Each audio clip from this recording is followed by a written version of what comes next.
Salut les entrepreneurs, ici Aurélien Macaire, fondateur de System.io. Dans cette vidéo, je vais vous montrer comment vous pouvez vendre des produits physiques facilement avec System.io. C'est une nouvelle fonctionnalité qui vient de sortir, donc on est hyper content, on a eu des super retours. Vous allez voir comment ça fonctionne, c'est vraiment très simple. Donc là, c'est le tableau de bord de mon compte System.io. Donc en fait, on a rajouté des nouveaux éléments. C'est notamment produits et commandes. D'accord? Donc vous allez dans produits et vous pouvez créer votre premier produit. Vous allez voir, c'est extrêmement facile. On va mettre, je sais pas moi, allez, chapeau. Là, vous mettez le taux de TVA. Donc par défaut, c'est le taux de TVA du pays dans lequel vous êtes. Donc moi, j'habite au Portugal, donc c'est 23%, mais vous pouvez le changer. Donc on clique sur enregistrer. Et là, en fait, on peut ajouter des variantes. Des variantes, c'est quoi? C'est des options. Non, par exemple, voilà, la couleur. Typiquement, hop. Donc on a une nouvelle variante et on a une nouvelle option pour cette variante. On va mettre par exemple, je sais pas moi, allez, noir. Hop, donc vous voyez très facilement on peut rajouter des variantes. Allez, blanc. Hop. Etc. Un chapeau rouge, pourquoi pas. Voilà. Donc on a notre premier produit qui est créé. Vous avez vu, ça a pris à peu près 30 secondes. Donc maintenant, qu'est-ce qu'on va faire? On va aller dans tunnel de vente pour vendre notre produit. Donc là, j'ai tous mes tunnels de vente, j'en ai des tonnes. On va donc aller, voilà, j'ai un tunnel de vente e-commerce que j'ai préparé. Donc j'ai plusieurs pages. Vous voyez, j'ai une page de capture, j'ai une page de vente, page de paiement. Donc je vous mettrai également le lien pour télécharger ce tunnel de vente. Et en fait, comment ça fonctionne? C'est-à-dire que pour vendre le produit, en fait, ce qui se passe, c'est qu'on a un nouvel élément dans notre éditeur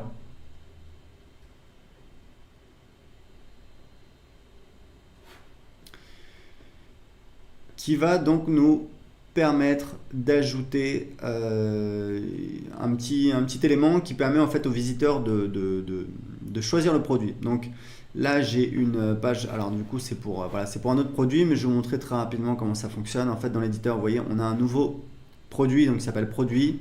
Comment ça fonctionne? C'est-à-dire que typiquement, ce que vous allez faire, donc cet élément, vous pouvez l'ajouter sur les pages de vente et sur les pages de paiement. Allez, on va dire que je le mets là.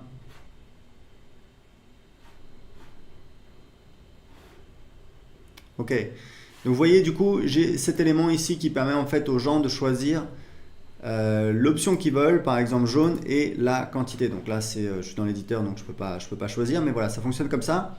Très important, si vous voulez mieux organiser vos éléments là, vous avez vu ce que j'ai fait, c'était pas très joli. Ce que je vous conseille en fait, c'est d'ajouter une rangée des colonnes et de mettre vos éléments dans les colonnes. Il faut toujours faire comme ça. Il ne faut pas faire comme j'ai fait, mettre directement l'élément. Enfin, vous pouvez le faire. Mais en général, pour avoir un rendu plus joli, par exemple pour centrer ou pour placer votre élément sur la page, vous allez en fait choisir des colonnes que vous allez redimensionner. Voilà, vous voyez là, ça me permet de centrer. Hop, je vais déplacer dans la colonne. Voilà, et vous voyez, j'ai mon élément qui est mieux centré sur la page. Je peux encore le décaler un petit peu. Voilà, je peux faire comme ça. Voilà, donc ça me permet de mieux le positionner sur la page. Donc en fait, on a la possibilité d'afficher ou non la quantité, c'est une option, c'est pas obligatoire.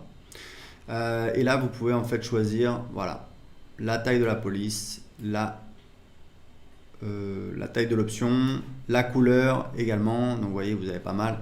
Puis après, par rapport au positionnement, donc voilà, la marge au-dessus, etc. Donc voilà, donc vous avez ça.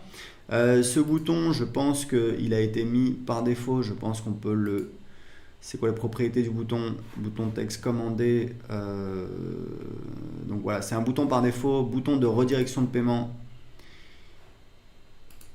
Et ça, c'est un bouton. Donc voilà, donc on va plutôt utiliser ce bouton-là qui va envoyer donc vers la page de paiement. Et ce qu'il faut savoir, c'est que les options que vous avez choisies ici vont mettre à jour la page de paiement en fonction, voilà, de la quantité qui a été sélectionnée par les utilisateurs. Donc on enregistre et vous allez voir, je vais vous montrer la page de paiement.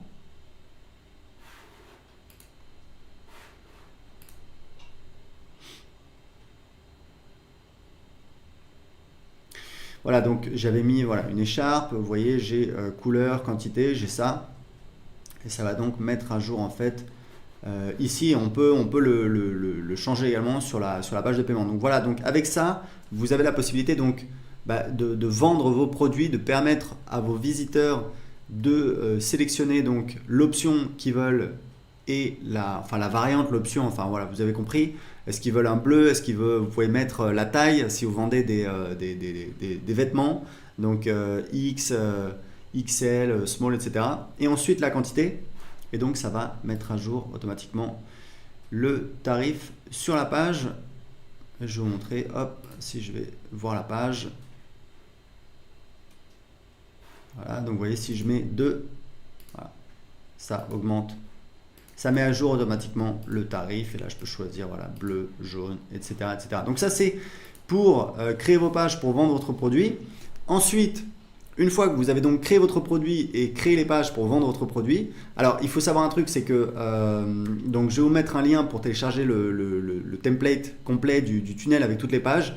Il faut savoir un truc, c'est que les pages de vente en fait pour vendre des produits, c'est pas moi qui le dis, c'est des experts. C'est en fait ça convertit mieux que des boutiques. Par exemple, il y a beaucoup de gens qui utilisent Shopify. On va faire une intégration avec Shopify dans System.io, mais il faut savoir que créer des pages de vente, ça vous permet de vendre très rapidement des produits, de tester très rapidement des produits. Pourquoi?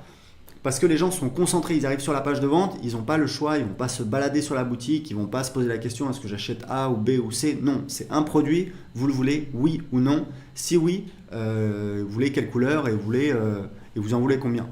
Et ensuite, vous pouvez en plus ajouter donc, un order bump sur la page de paiement. Donc c'est en fait une petite option, une petite upsell, mais sur la page de paiement, c'est-à-dire avant le paiement. Et évidemment, derrière, vous pouvez rajouter autant d'upsell et de downsell que vous voulez dans votre tunnel de vente. Donc, c'est extrêmement efficace.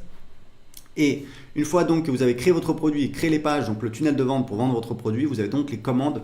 C'est pour ça qu'on a rajouté dans le menu vente les commandes. Et en fait, ici, vous avez donc, quand vous faites une vente d'un produit physique, alors la dernière étape, je reviens, je vais vous montrer. Très important, la dernière étape sur la page de paiement, c'est donc la ressource. C'est qu'en fait, on a ajouté une nouvelle ressource, produit physique. En fait, les ressources dans System.io, c'est extrêmement important. C'est uniquement sur les pages de paiement. Donc, page de paiement, bon de commande. C'est uniquement voilà, sur les pages de paiement. Ce sont en fait des ressources qui vont être allouées à la personne après l'achat. D'accord? Donc, typiquement, quand quelqu'un achète, donc là on met produit physique, mais si on veut vendre une formation, on va mettre accès à une formation. Et on peut ajouter plein de types de ressources. Ça peut être ajouter la personne à une campagne email, par exemple, pour derrière avoir des upsells.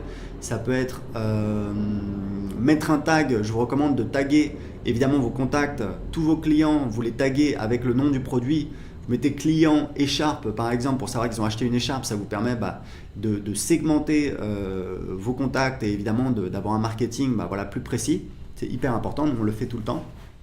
Donc il faut absolument ajouter dans la partie ressources un produit physique. Vous choisissez le produit physique et c'est bon. Et ça va automatiquement donc créer une commande quand il y aura une vente de fait.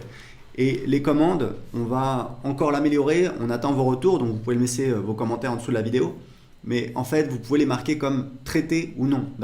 Et vous pouvez, ce qui est très important, c'est exporter en fait les commandes dans un fichier CSV par produit et par date, ce qui vous permet tout simplement à la fin de la journée ou à la fin de la semaine d'envoyer le fichier CSV de commande au fournisseur qui va ensuite envoyer les produits directement au client dans le cas du dropshipping. Donc voilà, c'est tout. Vous voyez que c'est hyper facile à mettre en place. Premièrement, vous créez votre produit. Deuxièmement, vous ajoutez cet élément sur vos pages de vente, sur vos pages de paiement. Vous pouvez le mettre uniquement sur la page de paiement. Vous pouvez le mettre également sur la page de vente et ça met à jour le tarif sur la page de paiement qui arrive derrière. Et troisièmement, vous avez donc la gestion des commandes derrière qu'on va encore améliorer avec vos retours. Donc voilà, c'était tout pour cette vidéo. Si vous avez des questions, posez-les en dessous de cette vidéo. Si vous avez aimé cette vidéo, cliquez sur j'aime. Et je vous dis à très bientôt dans une prochaine vidéo.